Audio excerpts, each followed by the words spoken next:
Hello, my name is Neil Davidson and I'm the founder of Raw Umber Studios. Welcome to another online drawing session. This session mimics the structure of a regular life drawing class. We'll show you one or more photographs on the screen and it's your job to draw what you see. We'll have an artist joining us, doing a demonstration and giving hints and tips. You can either follow their advice or do your own thing. It is entirely up to you.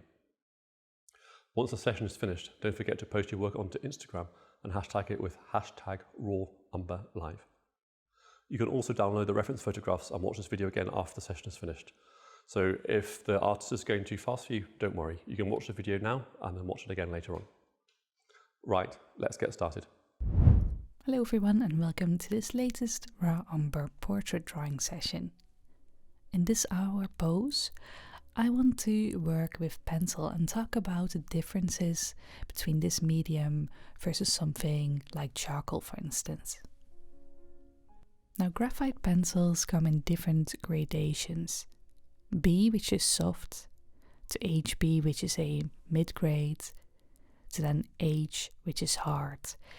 You can also have pencils like 6B, which is even softer than a B, or 5H, 6H, which is even harder than the H. Now for this one, I'm using a 3B, so a fairly soft, dark pencil, an HB, and finally an H.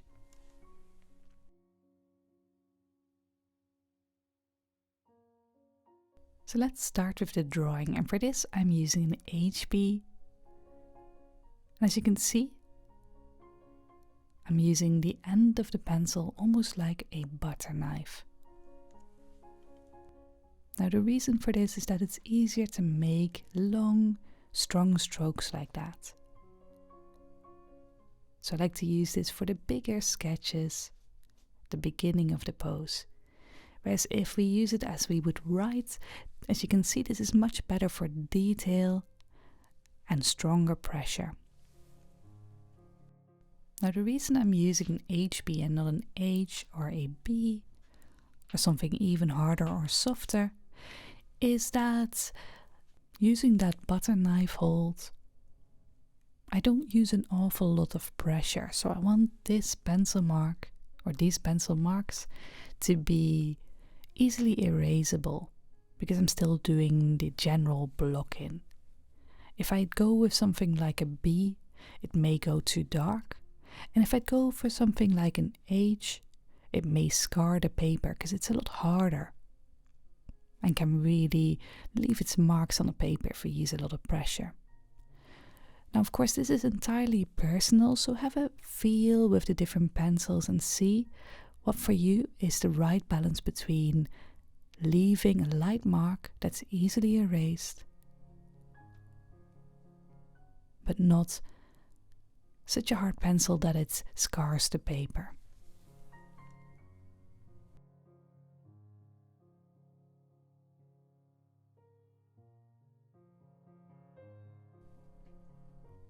Now the first thing I look for is the center line. And this is the line going from the middle of the forehead, the middle of the nose, all the way to the middle of the chin. And this gives me the angle of the pose.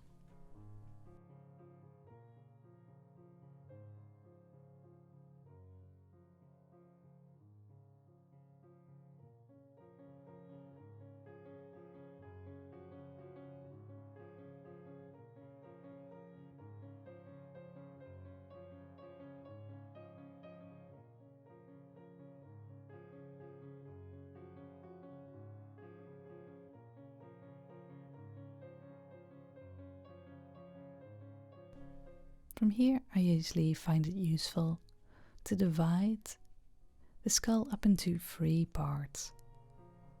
Top of the forehead to the brows, top of the brows to bottom of the nose, and bottom of the nose to bottom of the chin.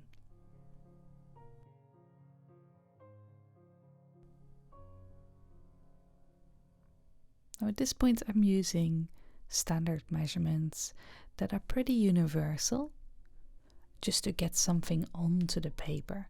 So I can see, for instance, that the width of the skull is about the same as the brow to the bottom of the chin. Finally, the bottom of the eyes, sit in the middle of the skull.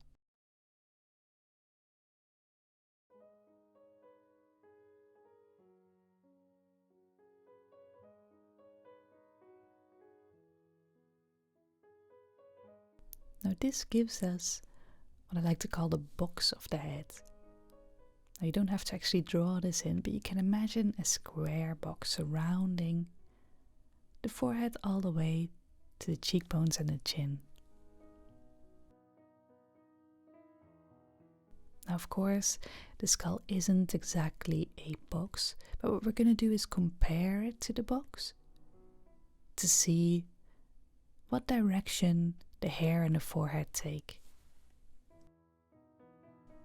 So for instance, looking at the hairline, we can see it changes direction from that center line and angles down towards the side of the forehead.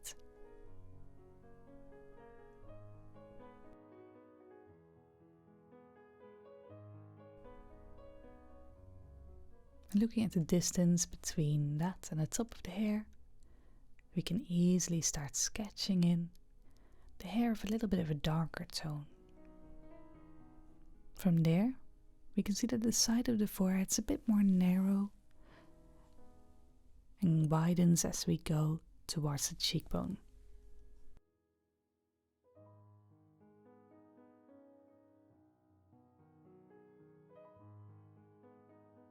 And as you can see, I'm using straight lines to break down this box of the skull. And the reason for this is that when we draw curves, we just tend to swoop them in and not really think about them. But if we force ourselves to think in terms of straight lines, we have to think about the direction of the line, the angle, the length of the line. And so often it helps us make a stronger drawing.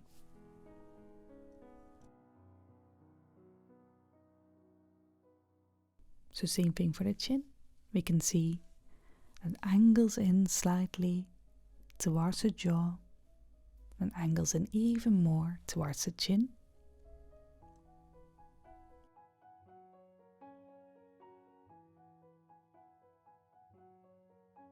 Using the pencil as a guideline,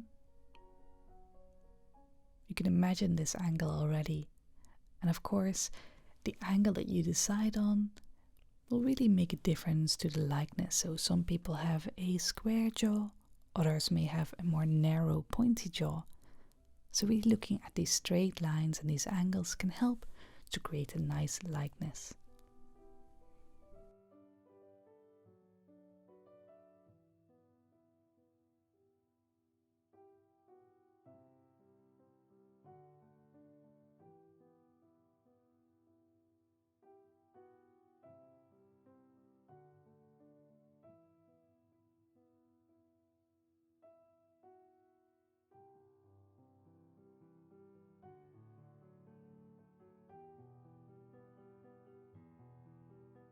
At this point we've got hopefully a good idea of the overall shape of the head, and we can start breaking down the features.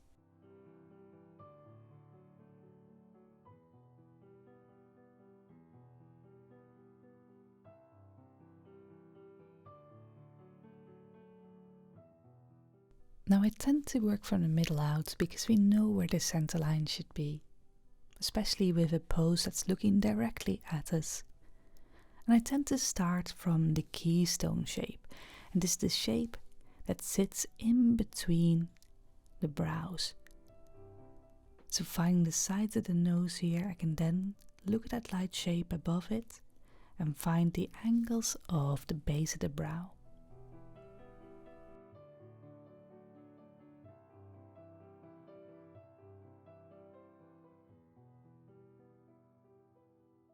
Now, just like the angles of the jawline say something about the likeness, the same thing is true about the keystone shape, as well as the angles of the brows. Some people may have a flatter brow shape, others may have a more angled brow. So again, have a look at the angles, try to break them down into straight lines.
Now once I've got the angle of the brow and the bridge of the nose, I can start to see the shape of the wedge shape of the nose.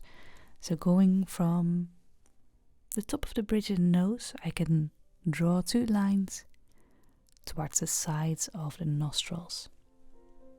And again, of course, some people may have a wider nose, a shorter nose. But generally when the light is coming from the top, the bottom of the nose will be in shadow as it's turning down and away from the light.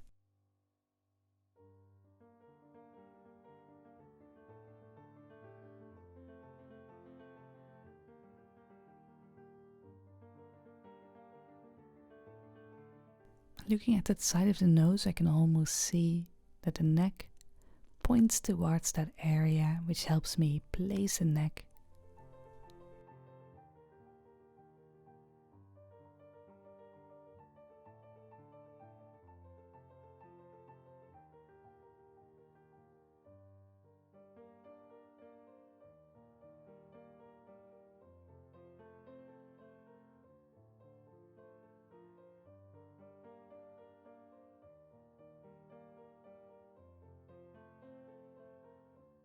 And then finally I want to place the mouth. Now for this, again I like to use some generic measurements at first and then break it down further to make it personal and more of a likeness. Now the first thing I tend to do is divide that bottom of the nose into 3 equal parts. With the first line being the dividing line of the lips and the second line being the start or the top of the chin.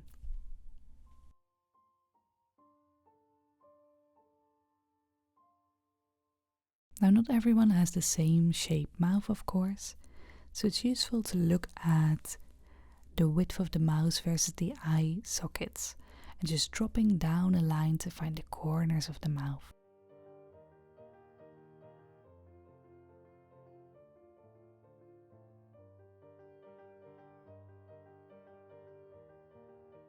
Now the corners of the mouth can be a very particular shape. And you can see in our model today, they're turning up, widening as we get further away from the mouth.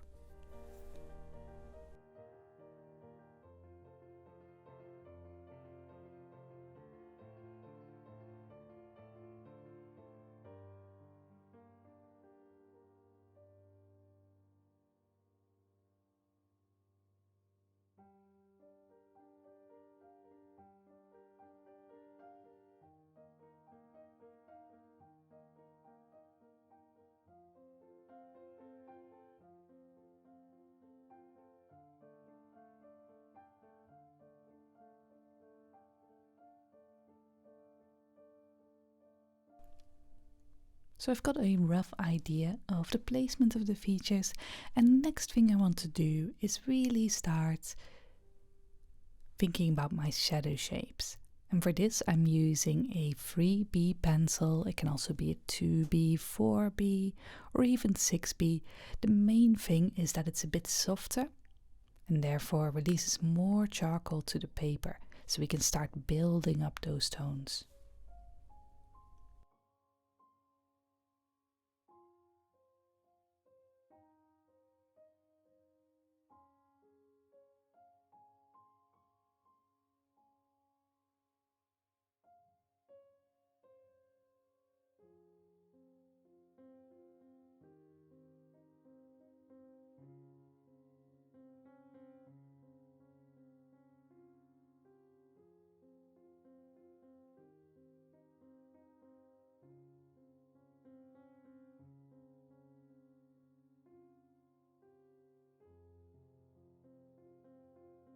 To find the angle of a shape we're looking for, we can also use the side of the pencil across the image and then copy this across to our drawing. And as you can see, I'm still using the side of my pencil here to create long, strong and soft marks to keep my shadow shapes as even as I can.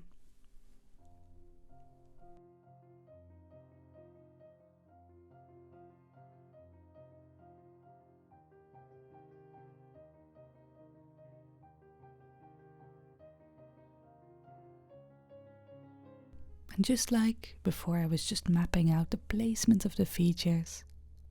Now I am using that same technique, using the angles and the straight lines to map out my shadow shapes.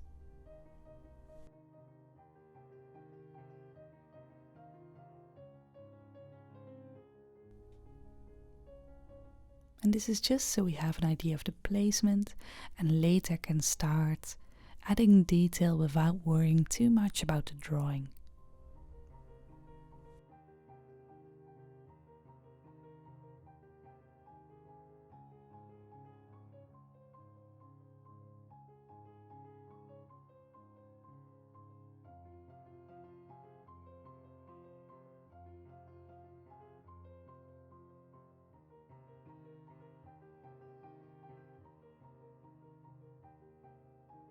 Now when I'm shading, you may notice that I don't really change direction that much. And this is because I want to keep those shadow shapes nice and flat. It's not very detailed. So later when I put the details in, the space is already prepared. It's really got no scratchy marks or anything like that. And this will show up the detail much more clearly.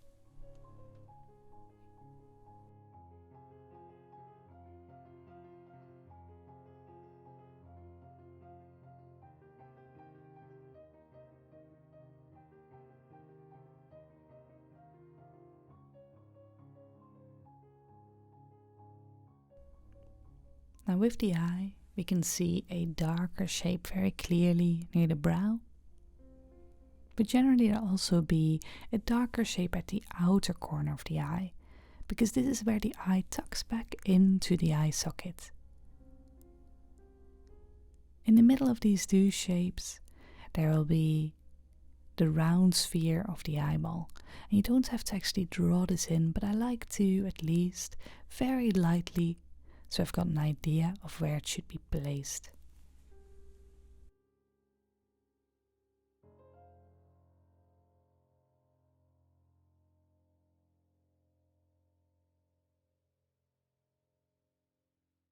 I'm not breaking this down any further yet. Instead, I'm slowly correcting and adding more precise straight lines around the forehead. So slowly the drawing starts to develop and get more precise as we go.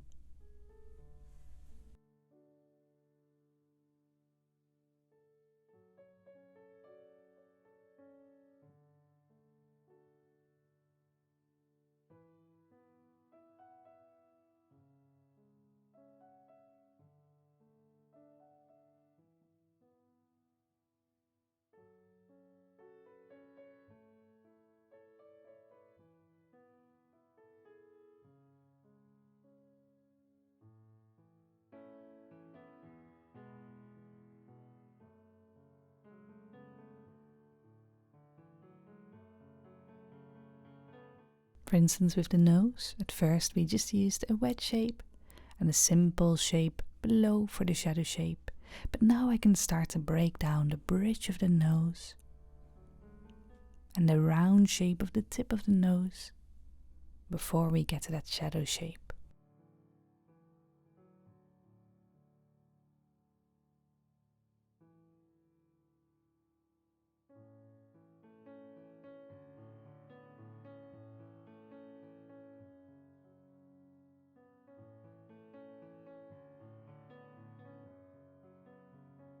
Now once I've got these shapes in, I can easily see how the shadow shape actually follows the tip of the nose before widening towards the nostrils.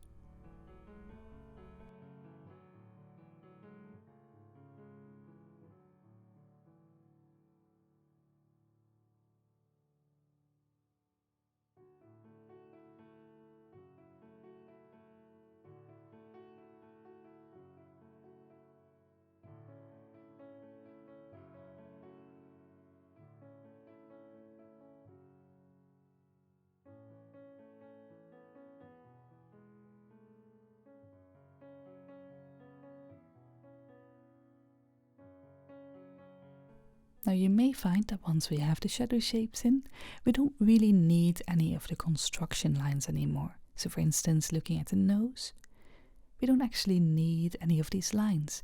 The sides of the eye socket and the bottom of the nose are enough to give an idea of where the nose is located.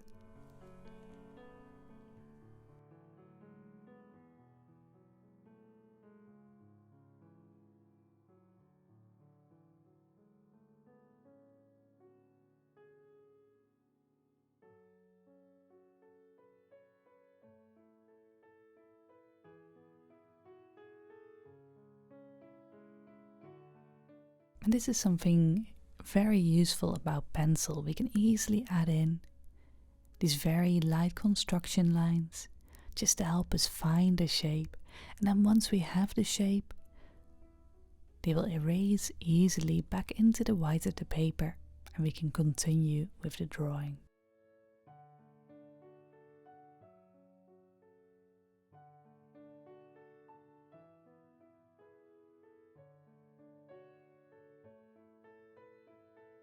And the same thing goes for the eyeballs, so I've lightly drawn them in and now I'm going to start adding the shapes on top. And the main thing I'm looking for here is the dark shape of the top of the eyelid. And again, breaking this down into straight lines as much as I can to really force me to look at the shapes of the eye.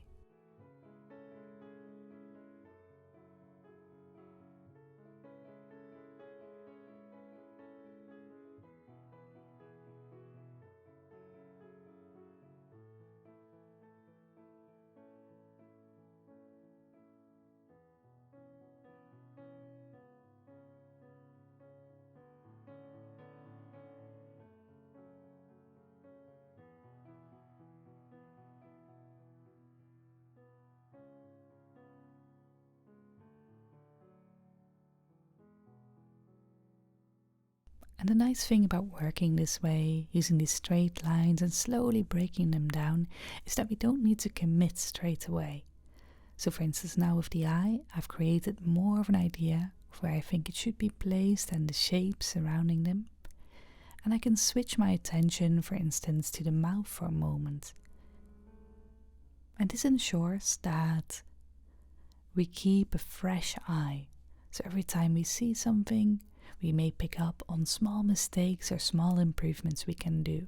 And this is something that's very hard to do if we try to finish something from the get-go. So this is a nice way to balance your attention and catch any problems in the drawing.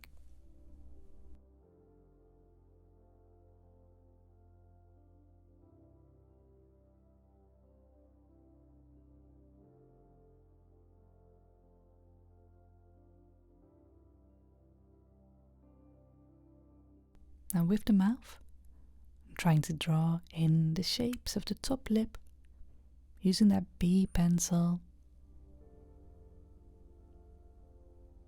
And again using straight lines to really break down the shape of the lip, keeping in mind the shape between the bottom of the shadow of the nose and the little heart shape of the middle of the mouth.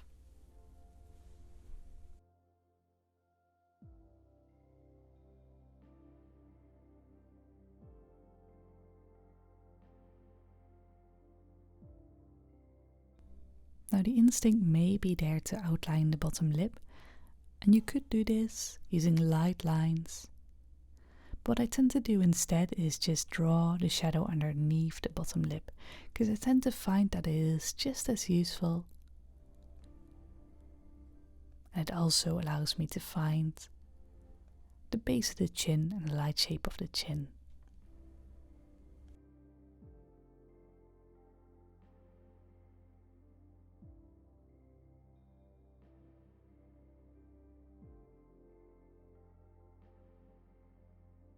So as you can see, I'm simplifying the shapes and the way I draw the shapes by only using straight lines, but I try to look at the whole of the face. So instead of just drawing the mouth and forgetting about the nose or the chin, I try to see the spaces between the mouth and between the chin. And this way, everything feels like it's drawn together and connects together. And same thing with the eye. When I draw this in, I try to check it across to look at the other eye as well, before adding the rest of my shapes.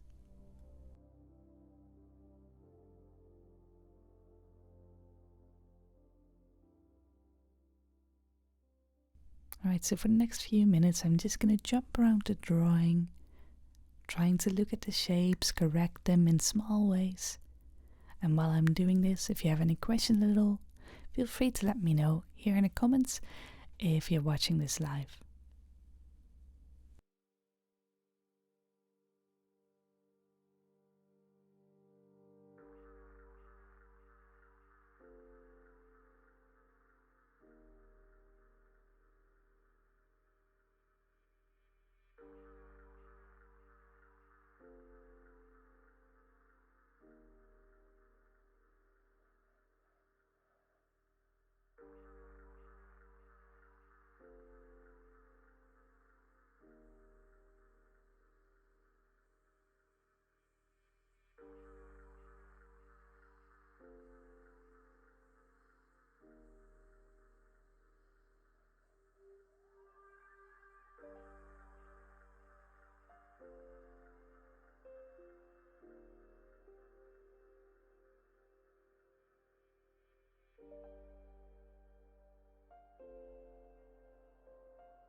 Now you may have noticed I haven't actually drawn in the iris. I like to do this last because it shows me first where the eye socket is, then the eyeball. And if I draw the iris in first, it may be hard to aim and know exactly where I need to place it. So now I've gone over the drawing a few times, I'm pretty happy with my shapes. I can then put the iris in and simply shade this in the same way as I did the other shapes.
Now you can blend using a sponge blender or maybe even a piece of tissue, but as you can see, when I try this, I find that it changes the tone of the pencil, makes it a bit darker, and this makes it hard to control the pencil. And as you can see, there's slight variations in tone when I blend.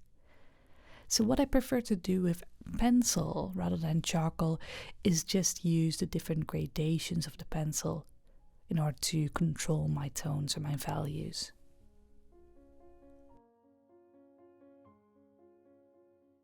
Now if parts are really dark, we can pick them out using the rubber with very, very slight pressure, or we can use something like an H, which doesn't add too much pencil to the drawing, and just pick out the areas that are a little bit too light and fill them in in order to get rid of any extra texture.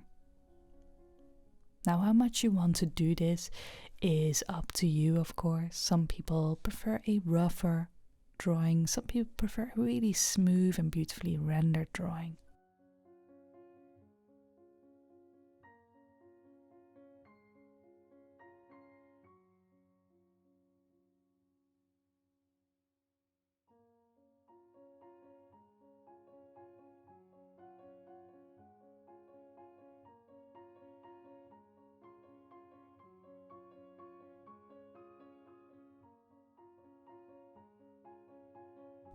And this can be tricky with pencil compared to charcoal, in my opinion. Charcoal is very quick to adjust. And with pencil, what we can often find is if we, for instance, right here in the hair, if we go over the same place too many times, we get all these overlapping strokes, leaving us with a lot of texture. Now with charcoal, you just blend these together. And with pencil it's a little bit trickier, so it does come down to trying to be quite neat in the way we work. That being said, the fact that charcoal easily gets adjusted can be a pro as well as a con.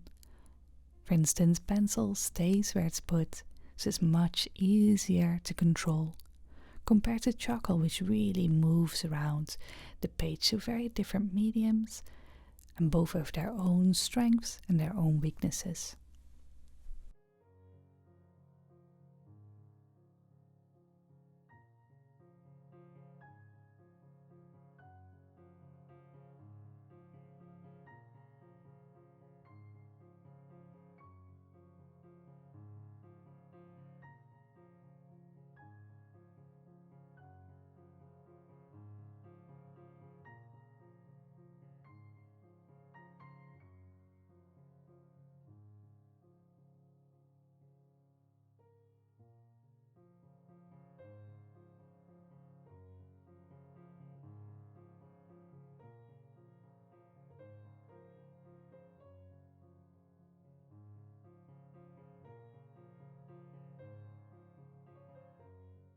Now, since the other eye has gone a bit darker, I'm going to take this opportunity to darken my other shadow shapes a little bit more. And while I do this, I might as well keep looking at the drawing, adjusting it. I can see, for instance, in my drawing that the eyes are a little bit wide, so I'm trying to slightly shrink them down.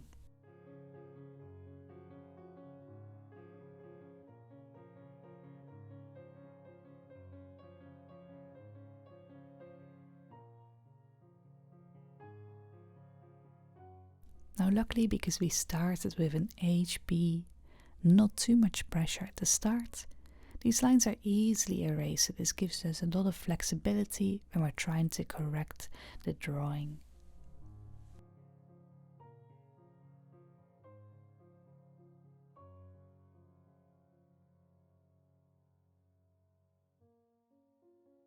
Now if we'd started with a lot of pressure, maybe an H, and we would have scarred the paper, no amount of erasing would have been able to fix that. So it's always good to really start lightly in pencil and then slowly build up.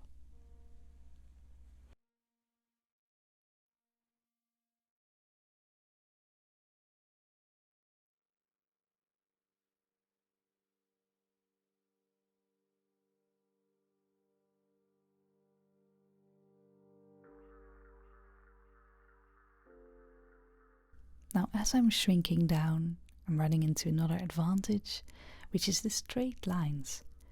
Now because, for instance, the cheekbone is only two simple straight lines, if I want to bring it in, all I need to do is add two more straight lines in the same direction and then fill in the rest.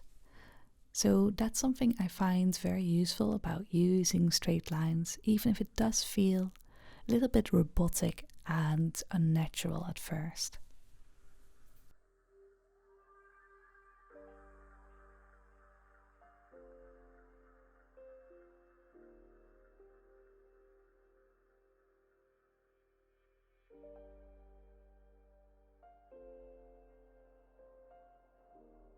So I'm just going to darken and build up the rest of my shadow shapes.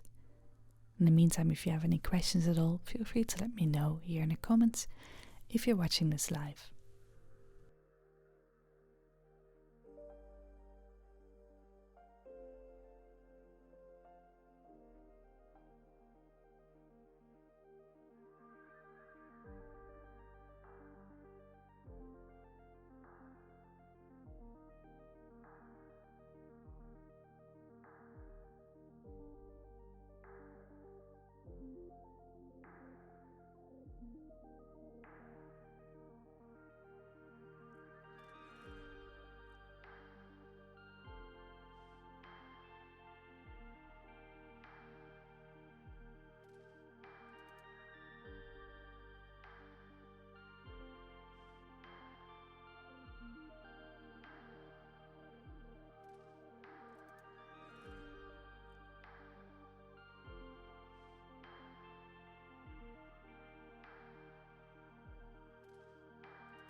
Now the eyes are a little bit more resolved, we've got some lost edges in there, and we've got our shadow shapes in, but of course we've simplified these into blocks, and in reality they aren't all that clear. So for this I'm going to use an H pencil, which is the hardest grade pencil. You can also use a 2H, 3H. Again, the main thing is that it's a hard grade which won't let as much pencil get to the paper. And the advantage of this is that we can start to look at gradations. And this is something we can't do with charcoal as much. With charcoal we have to blend the charcoal into the paper. Now with pencil, when we go over the top, the pencil doesn't really move. We're just adding a gradation on top. Now as you can see, I'm using the side of my pencil for this, and I tend to think of this as glazing, so very light pressure, just adding these soft tones, trying to make a bridge between the white of the paper and the darks of the shadows.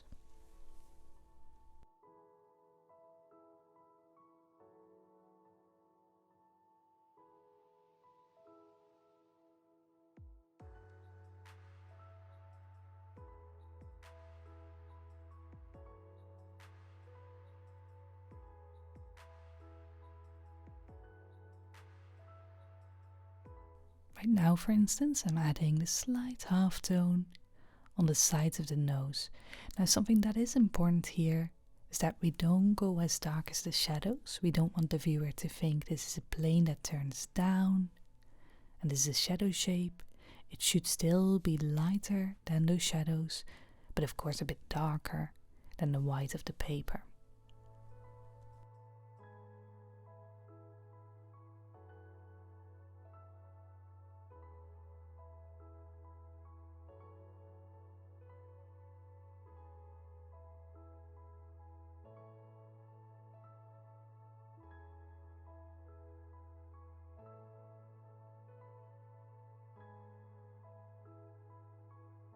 And I generally try to add this gradation in anything that turns softly. So for instance, the cheekbones.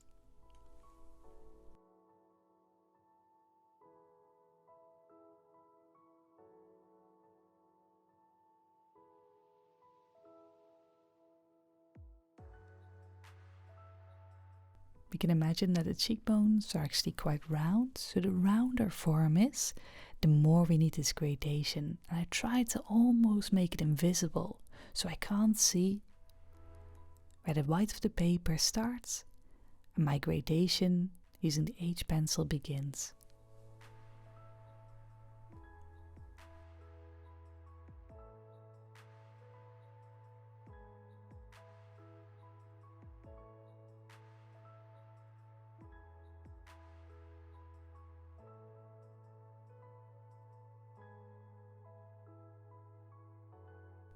And this is really where pressure control starts to become important. We may lift up the pencil very slightly as we get to the lights, use a little bit less pressure, and use significantly more pressure as we get to the darks near to the shadows. And this way we slowly create that gradation and that variety in the edges of the shapes.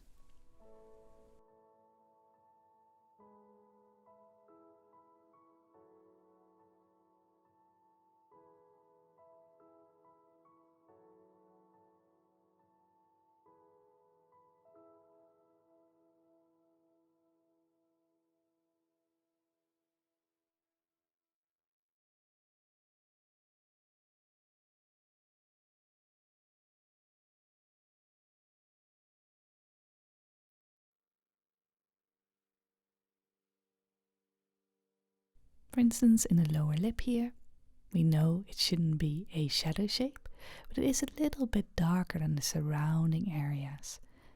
So I'm using a little bit more pressure as we go towards the corners of the mouth, and I release that pressure as we get to the middle of the lower lip. And hopefully this will give a gradation to that lower lip with a nice highlight in the middle.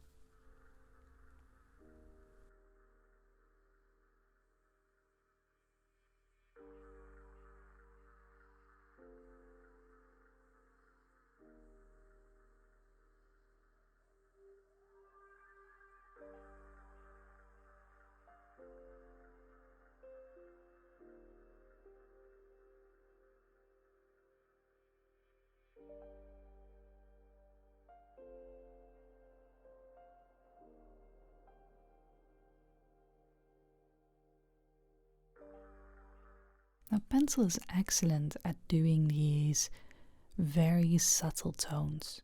And a lot of what we've been doing is setting ourselves up so we can start adding these subtleties. For instance, looking at the chin, we know it should turn softly, so I'm just adding this gradation in, going from the lights into the darks. But we can also see there's a darker band where the shadow starts to turn, and a lighter band at the bottom of her chin. This darker band is called the core shadow or the terminator. And this lighter band is called the reflected light or bleeding light.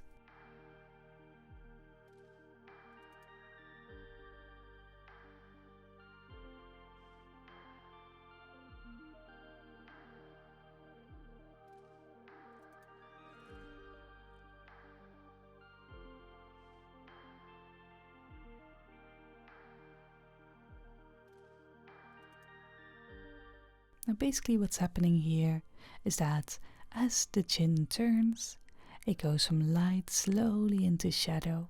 But as it turns all the way to the bottom and it starts becoming a down plane, some of the light that bounces off the chest bounces back into that lower jaw, creating a secondary light source. And this is called that bounce light or that reflected light. Now, something that's important to remember here is that because it is a secondary light source, it's bouncing back in and not a direct light source. This reflected light should always be a little bit darker than the primary light.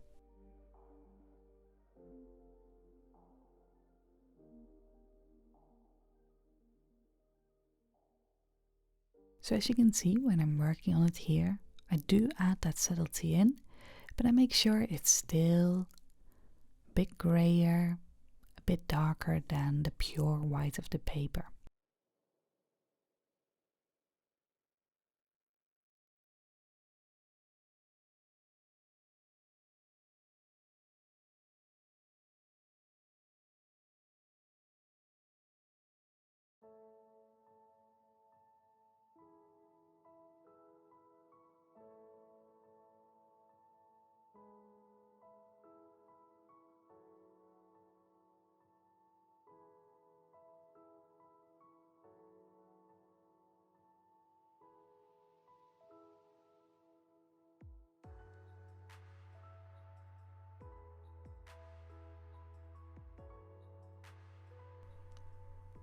And this is why I've simplified the start of the drawing so much.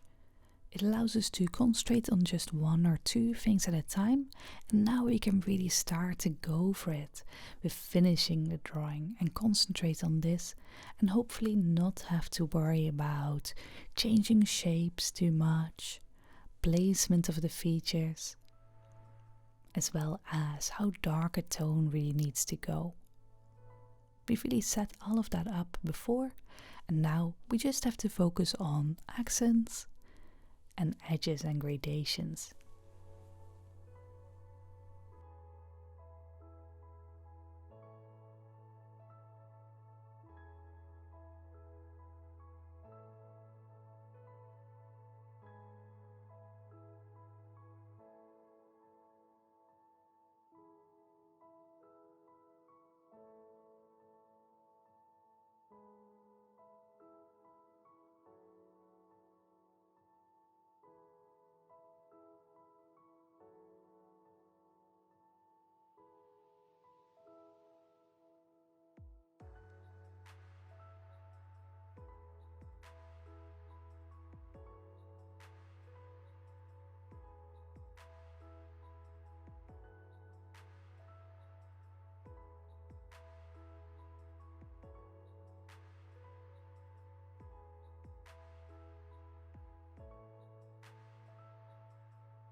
Now, when drawing the eye, it can be tempting to start outlining the iris compared to, for instance, the ridge of the top lid. But if I'm really looking at the photo, I don't see much difference between the line of the lashes and the shape of the iris. This is because the lashes cast a shadow onto the eye, and the shadow sort of blurs the boundary between the two. So I actually like to add what's called a lost edge in there, meaning I don't see the difference or an outline between one shadow shape and the next.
So we've done quite a bit of softening of these edges using the H pencil, and now I want to go back to my HB and add some sharper accents.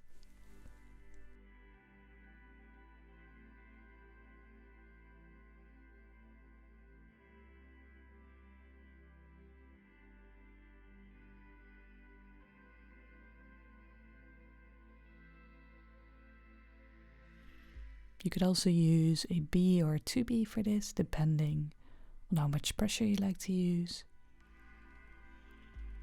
And what I'm really doing is just adding a few lines to the picture, just where I want the focus of the picture to be.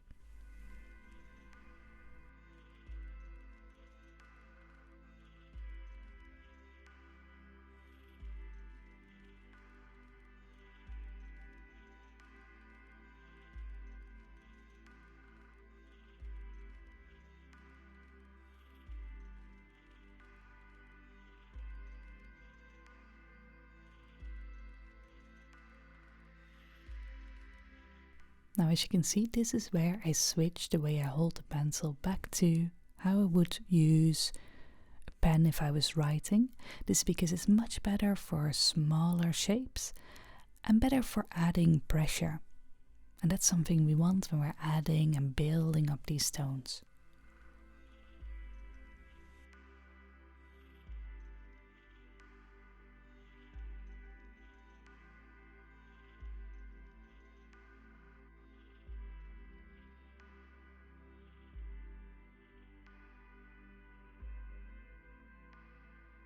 And I tend to look for these areas in either the area I want the viewer to look at, so for instance the eyes, or areas where I see a lot of overlap, so for instance the cheekbone coming in front of the hair.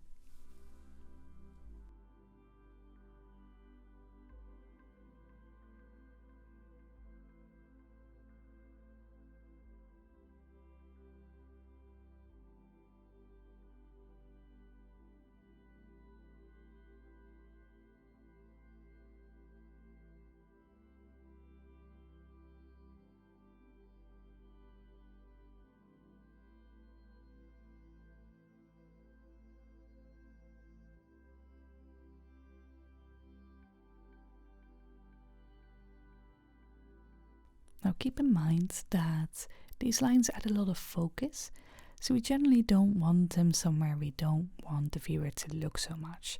So for instance, at the neck, for instance, is an area I imagine is not as important as, for instance, the eyes.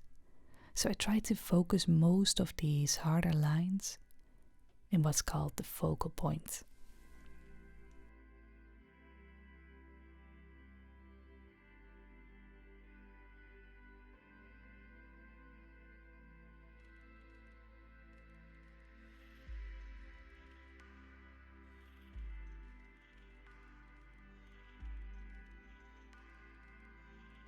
A pencil is excellent for these sort of small changes of tone because it layers really beautifully and it doesn't wipe out the way charcoal would when we start layering the tones.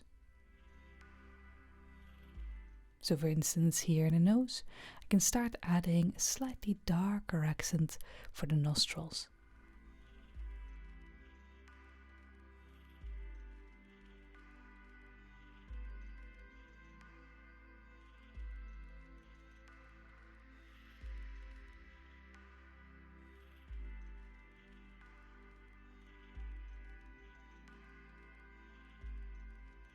Now, of course, the nostrils aren't an actual focal point, so even though they're very dark, I keep them a little bit lighter, a little bit more subtle than the accents I placed in the eyes.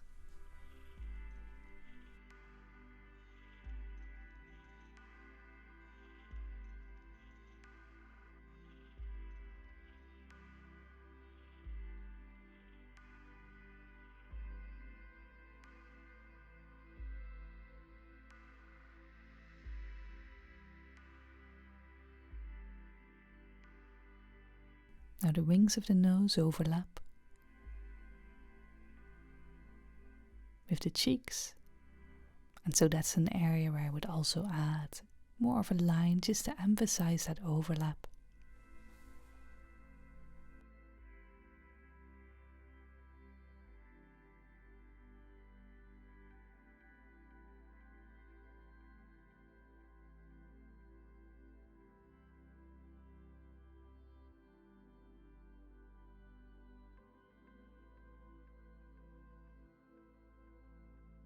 And the same thing goes for areas of the mouth.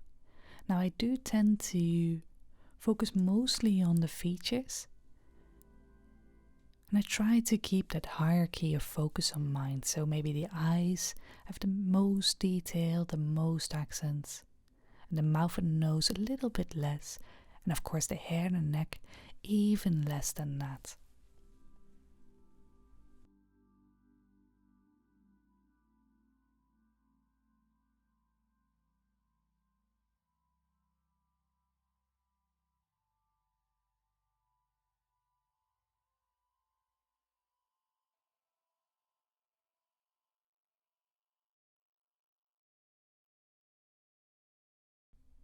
And of course, adding these accents again is all about pressure control. Adding a bit more pressure slowly, knowing you can always add more. Using the side of the pencil when you want softer marks that fade in with the rest of the tones. And maybe using the point of the pencil where you want a stronger, sharp accent. So as we're getting to the end of the pose, I'm going to continue looking for these accents, keeping the hierarchy in mind. And if you have any questions, feel free to let me know here in the comments if you're watching this live.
Alright, so that's the end of today's video.